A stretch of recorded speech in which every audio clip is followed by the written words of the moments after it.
Au Bénin, seulement 6 femmes ont réussi à se faire élire députées à l'Assemblée nationale lors des dernières législatives. Une situation liée à leur faible représentativité sur les listes des partis politiques. Parmi ces élus figurent celles qui arrivent à se distinguer par le geste, notamment en faveur des couches défavorisées. Reportage. En général, si elles ne sont pas placées en dernière position, on les retrouve comme suppléantes sur la liste de candidature. Le positionnement des femmes sur la liste de la mouvance présidentielle reflète, à quelques exceptions près, la même tendance au niveau des autres partis et alliances de partis politiques de l'opposition. Une situation qui, selon les électeurs, s'explique par diverses raisons. Ce n'est pas seulement en politique, c'est dans l'administration, c'est dans le commerce, c'est dans tout. Vous ne voyez pas beaucoup de femmes. On ne fait que exécuter et non pas avoir l'audace de prendre les décisions nous-mêmes. Il faut la conjugaison des efforts.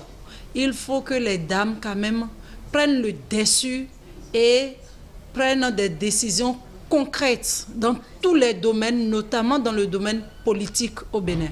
Ça commence. Les femmes commencent à se révolter. Il faut, au-delà des révoltes, qu'on les forme, qu'on leur apprenne leurs droits, leurs devoirs, qu'on leur apprenne que tant qu'il n'y aura pas beaucoup de femmes au Parlement, que leurs problèmes ne seront jamais résolus. Parce que la chaise vide, ça ne fait pas l'affaire de quelqu'un. Malgré la promesse des leaders politiques d'accorder plus d'attention à la gente féminine dans les instances de prise de décision et des postes de responsabilité, le rêve des femmes, qui représentent plus de la moitié de la population, peine à se concrétiser. L'alliance d'opposition Union fait la nation, qui a à peine une dizaine de candidatures féminines, n'a positionné qu'une seule femme en tête de liste. Il s'agit du député de la 6e circonscription, Claudine Afiavi-Prudencio. Et c'est pour ses multiples actions de solidarité qu'elle a reçu la distinction Paul Harris Fellow de la part du Rotary Club de Cotonou-Plage, en présence du gouverneur de district Maurice Edor.